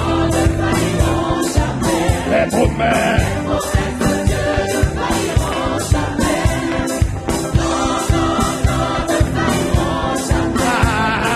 Les promesses. Il m'a sauvé, il m'a sauvé. J'ai dit il m'a sauvé, il m'a sauvé, il m'a sauvé, il m'a sauvé, il m'a sauvé, il m'a sauvé, il m'a lavé, il m'a sanctifié, il m'a racheté. Il m'a justifié, il m'a glorifié, il m'a restauré, oh, il m'a sauvé, alléluia, il m'a sauvé, alléluia, il m'a sauvé, alléluia, il m'a sauvé, alléluia, il m'a sauvé, il m'a sauvé, il m'a sauvé, il m'a sauvé. Il m'a sauvé, il m'a lavé, il m'a transformé, il m'a sanctifié, il m'a libéré, oh, il m'a sauvé, alléluia, il m'a sauvé, alléluia, il m'a sauvé, il m'a sauvé. Il m'a sauvé, il m'a sauvé, il m'a sauvé, il m'a sauvé, il m'a sauvé, il m'a sauvé, il m'a sauvé, il m'a sauvé, il m'a sauvé, il m'a lavé, il m'a transformé. Il m'a libéré, il m'a glorifié, il m'a changé, oh, il m'a sauvé, alléluia, il m'a sauvé, alléluia, alléluia, alléluia, il m'a sauvé. Écoutez ceci, assemblez, louez l'Éternel, il est vivant. Assemblez, louez l'Éternel. est vivant. Assemblée louer l'Éternel, il est vivant. Assemblée louer l'Éternel, il est vivant.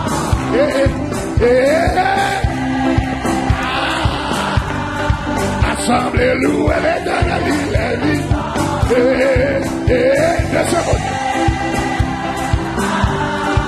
Assemblée louer l'Éternel. Assemblée louer l'Éternel. Assemblée. Assemblée.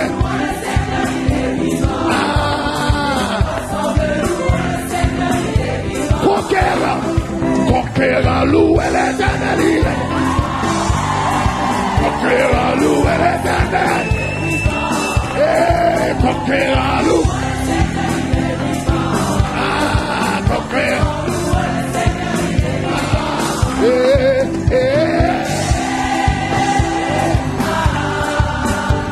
Louer l'Éternel, il est vivant.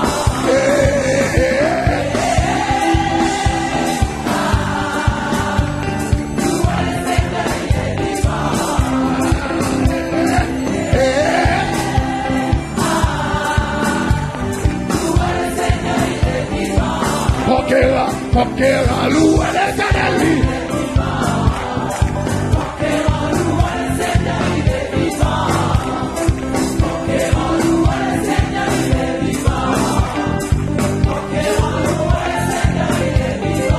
Oh, il est le roi des rois, le Seigneur des seigneurs.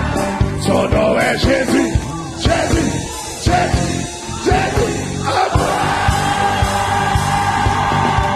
Il est le roi, il est le roi. Oh, le Seigneur des seigneurs. Son nom est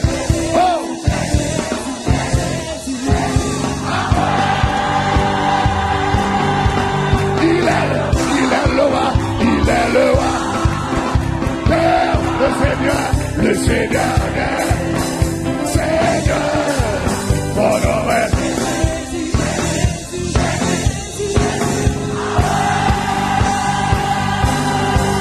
il est le roi.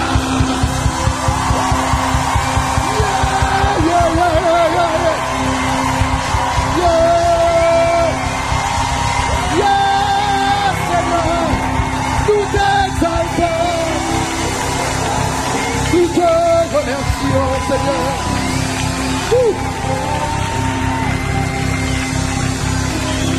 Écoute, avant de vous laisser, je voulais prononcer quelques paroles de bénédiction au nom de Jésus-Christ. Je vais prononcer des paroles de bénédiction sur ta vie et tu la reçois au nom de Jésus. Je vais prononcer ces paroles à partir du psaume 20. Et je vais prononcer ces paroles sur ta vie. Et tu vas dire, je le reçois au nom de Jésus. Tu te rappelles du miracle de la guérison de la jeune fille que je vous avais montré, c'est vendredi soir. J'ai dit, il y a quelqu'un dans la salle qui a poussé le Seigneur à changer son agenda. Et puis elle était au fond. Elle se mit debout et dit, je le reçois au nom de Jésus. Immédiatement, elle a vu. Parce que cette foi était devenue réalité. Donc je vais prononcer ces paroles. Voilà comment est-ce qu'on va le lire. Le psaume 20. Je vais dire que l'Éternel t'exauce au jour de la détresse. Et tu vas dire, je le reçois au nom de Jésus. Je le reçois au nom de Jésus. Je vais dire que le nom du Dieu de Jacob te protège. Et tu vas dire, je vais dire que du sanctuaire, il t'envoie du secours. Tu vas dire, alléluia. Tu vas le recevoir avec force, avec engouement et rapidité au nom de Jésus de Nazareth. Alléluia. Et ces paroles, la Bible dit, les paroles que je vous ai dites sont esprit et vie. Ces paroles vont relâcher la puissance du Saint-Esprit et le ministère du Saint-Esprit dans ta vie au nom de Jésus de Nazareth. Que l'Éternel t'exauce au jour de la détresse. Que le nom du Dieu de Jacob te protège. Que du sanctuaire, il t'envoie du secours. Que de Sion, il te soutienne. Qu'il se souvienne de toutes tes offrandes. Qu'il se souvienne de toutes tes offrandes. Qu'il se souvienne de toutes tes offrandes. Que le Seigneur se souvienne de vos sacrifices. Que le Seigneur se souvienne de vos louanges. Que le Seigneur se souvienne de vos adorations. Que le Seigneur se souvienne de ta passion pour lui. Que le Seigneur se souvienne de ton cœur pour lui. Que le Seigneur se souvienne de ton amour pour lui. Que le Seigneur agrée à tes holocaustes. Que l'Éternel agrée à tes actions de grâce. Que l'Éternel agrée à tes sentiments de reconnaissance. Que l'Éternel te donne ce que ton cœur désire. J'ai dit que l'Éternel te donne ce que ton cœur désire. Que l'Éternel te donne ce que ton cœur désire. Que l'Éternel te donne ce que ton cœur désire.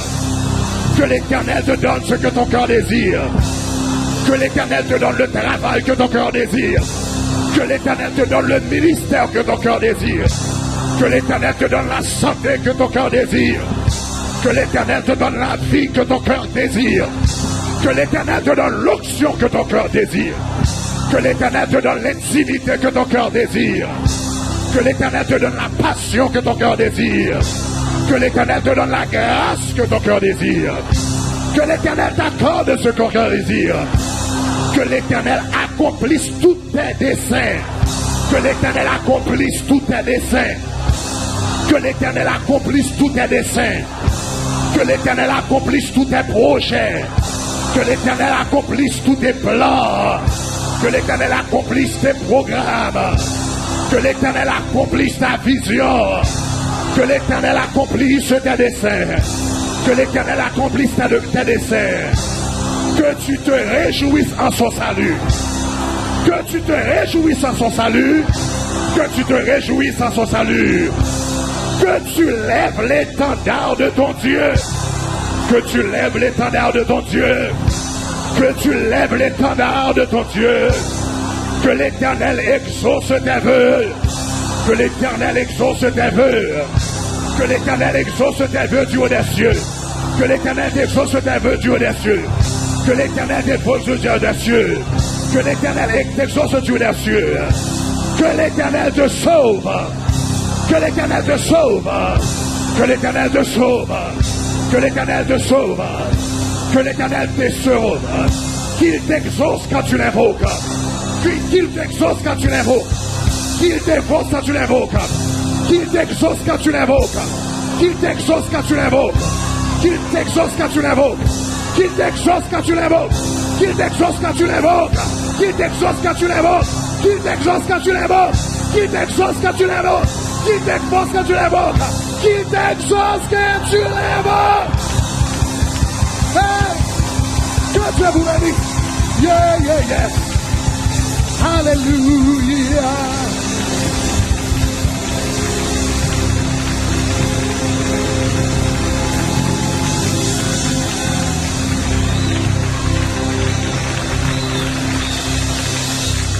Alléluia. Je pense que nous avons reçu de Dieu aujourd'hui. Alors nous pouvons acclamer notre Dieu en signe de reconnaissance et de gratitude, en signe d'action de grâce. Alléluia. Merci Seigneur. Amen. Vous pouvez vous asseoir dans la présence du Seigneur. Waouh. Ah, j'ai entendu un waouh de l'autre côté. Amen. Dieu est bon. Et je pense que nous avons sincèrement reçu quelque chose de précieux aujourd'hui. Alors garde-le précieusement dans ton cœur. Et c'est le moment d'aller mettre en pratique ce que tu as reçu. La foi de Dieu. Amen. La foi de Dieu déplace les montagnes. Donc tu sortiras et tu déplaceras les montagnes. Amen. Alléluia. Nous sommes arrivés à la fin de ce service. Nous allons dire au revoir à toute notre grande famille internaute. Nous leur disons à la semaine prochaine. Et nous allons passer à la Sainte Seine. Est-ce que nous pouvons distribuer très rapidement, s'il vous plaît? Je vais demander à toutes les personnes qui sont baptisées par immersion et qui sont prêtes à prendre la Sainte Seine, je vais vous demander de vous tenir debout. Nous allons passer à la table de notre Seigneur. Merci Seigneur. Sois béni, Père.